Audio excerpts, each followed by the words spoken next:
सर्वमङ्गलमाङ्गल्ये शिवे सर्वार्थसाधिके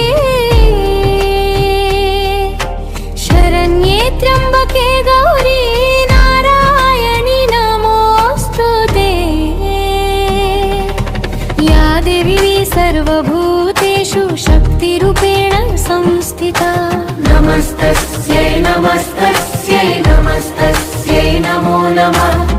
या देवी सर्वभूतेषु लक्ष्मीरूपेण संस्थिता नमस्तस्यै नमस्तस्यै नमस्तस्यै नमो नमः। या देवी सर्वभूतेषु बुद्धिरूपेण संस्थिता नमस्तस्यै नमस्तस्यै नमस्तस्यै नमो नमः। या देवी सर्वभूतेषु मातृरूपेण संस्थिता नमस्तस्यै नमस्तस्यै नमस्तस्यै नमो नमः।